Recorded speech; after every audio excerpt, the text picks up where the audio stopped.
We're gonna find out when Mona's room is here in a bit. It's just gonna be empty. No, it's gonna be a fucking shrine to us in battle. This is when I first lost to Mephistopheles. Yo, Mephistopheles, you grabbing something to eat too? Man, you should have given me a beat in that Academy Ace tournament. Okay. Staged. Rigged. Seems like all my closest buddies are in another league, you know? I mean, look at you. You just up and become a champion in your first year to boot. You know, that's pretty amazing, right? Then there's Nemona, top marks in every class at school. She's champion rank too. And I hear Pinna's got some kind of offer to work for the Pokemon League or something. I seem to be the only average one around here. Nothing special about me. You're fucking great at cooking, dog!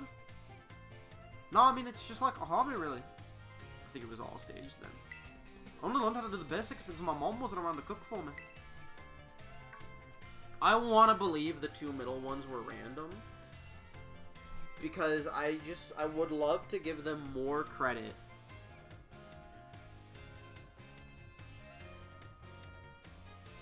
That they would think to put the former gym leader in there. But you're right. Jacques did leave with Clavel, so it's probably all staged for the first go-around. What, my mom? So now that my boss stuff's doing so much better, since the treasure hunt's still going and all, I'm gonna be thinking of a new goal, to fund myself.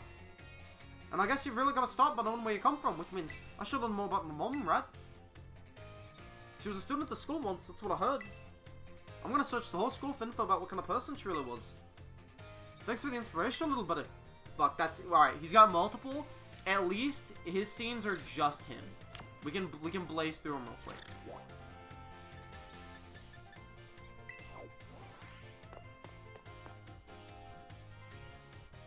I don't have to do 17 voices for his. I'll try and split the epilogue into something else. I'll try and split the final tournament into, like, an epilogue. Mephistopheles, boy, did you pick a great moment to stop on by. Take a look at this. It's supposed to be a sample from my mom's research from back when she was a student. Surely the fact that we get to see the rooms that makes me want to see it. Pretty much, yeah. That's what Director Clavel has told me. He's been helping me out. When Sada was a student at this academy, I was still a mere researcher myself.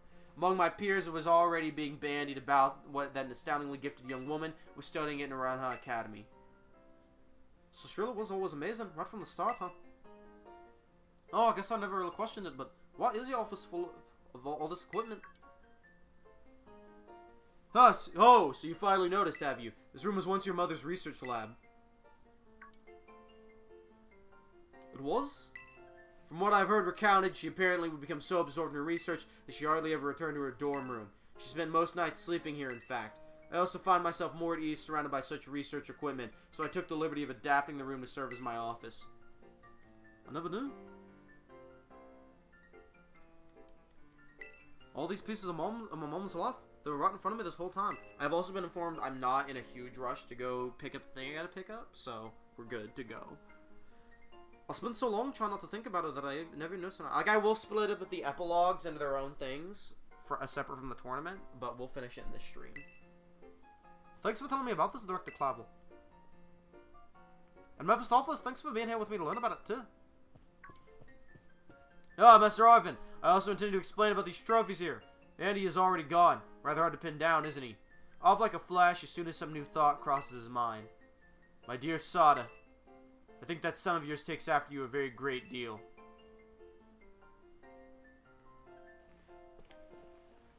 If you ever need help with scoring matters, I should be having one here.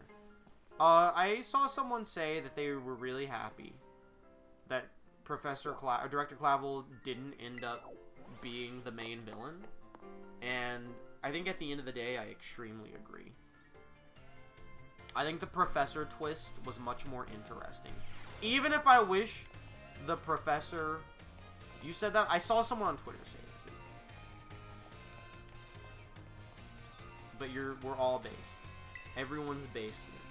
I wish the Professor played a more relevant role in the game. For the twist to be even better. Because it was a great idea for a twist. Yo, chump, come and hit the books. Exactly, I love lore. Sicily, you're all so good at everything else. Couldn't you just slack off a bit for me? Oh, you want to know why I'm here? Oh yeah, I'm still working on my own little treasure hunt, trying to find myself and all. Well, I was here in the entrance hall, digging through my mom's research reports. Found this on one of the bookshelves. This book was so precious to my mom that she even kept a copy of it in the lighthouse lab. The Scarlet book? That's what it's called, right? This is my first time really reading the bits that aren't about the Urban Mystica. They're amazing.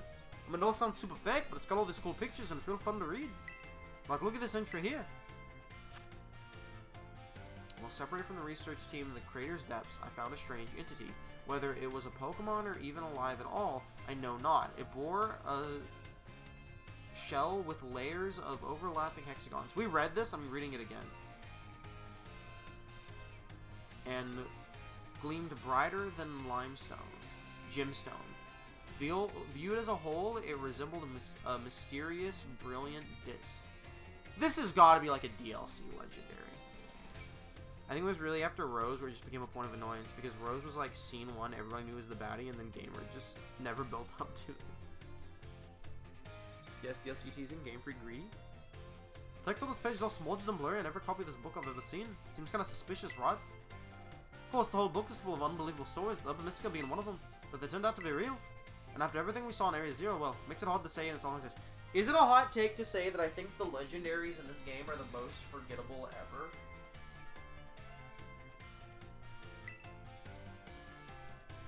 In fact, I think it might have been this book that made my mom want to become a researcher. I bet she got so fixated with the ancient... And I say that acknowledging that I like the snail. And I think the bowl is like a good design. I just think they're all extremely forgettable. Death Before Shrines are, yeah. Because, like, it's like Calyrex and the 2 horses from the Sword and Shield DLC. I didn't play that, so it's a little biased for me to say those are extremely forgettable. But, like, I just never think of those other than the fact that Calyrex is stupid as shit. The bikes are, like, stock on my I like them. I'm actually the opposite. I kind of hate Koraidon because he was so fucking shoehorned into the entire game's plot. I bet she got so fixated with that ancient Pokemon she read about in here. Made her want to see one for herself. Wait, hold on. Isn't my mom's time machine the whole reason the ancient Pokemon ended up here in the first place? This book is from way before she made the time machine, but it mentions ancient Pokemon. Isn't that kind of weird? That is kind of fucking weird, Arven. That's actually a great point. Oh well, I'm sure it's all just made up in a way. But my mom believed that nonsense, and even managed to make it a reality. I guess she really was something. I'm gonna learn from example and start giving it my all too. That's actually a great point, Arven.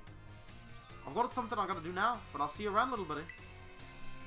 And remember, only $30 for DLC. We have the "Oh, we made this Pokemon up. What could it be like?" What?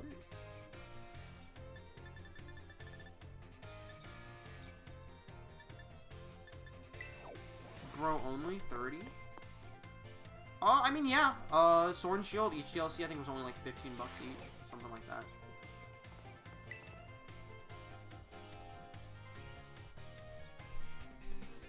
Now, that being said, I thought the DLC for Sword and Shield was bad. So, take that what you will. Gamer, they were each 40? They sure as shit were not 40 bucks each.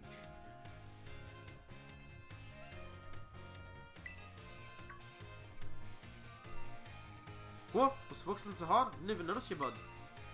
Heh. I know. Pretty rare to see me actually studying. Right? Well, I'm a pretty good stopping point. How about a break? I could use a change of scenery. His room! This is a normal room. I'm disappointed. He'll never fit in that dog bed, you fucking idiot.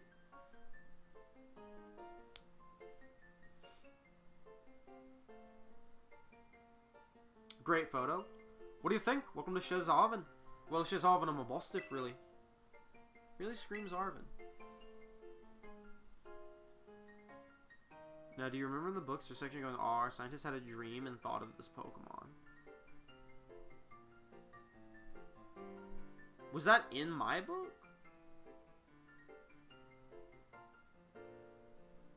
And it's 3 legends combined. I do remember that now. And we each had a different one. Yeah, I know, Rod. Wait, that screams Arven to you. Anyway, about the reason you saw me study in the classroom like that. I went back and read the pages about the Urban Mystica and the Scarlet book again. It made me remember how things were back when Boston was all weak and everything. Couldn't seem to do anything to help him, and boy, it shouldn't feel good. Of course, I'm really glad that I was able to find all the Urban Mystica together with you.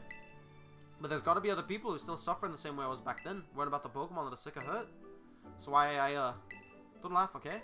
I've decided that I'm gonna become a cook. I'm gonna make super healthy food, busting full of the stuff Pokemon need to feel great. Dude, based.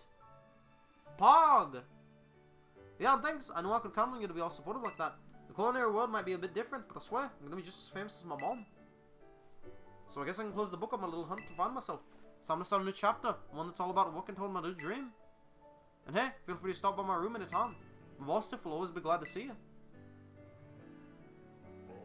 Rough. That was a hell of a look you just gave me. What the fuck? Positive Mel rolls in my Pokemon game? Woof.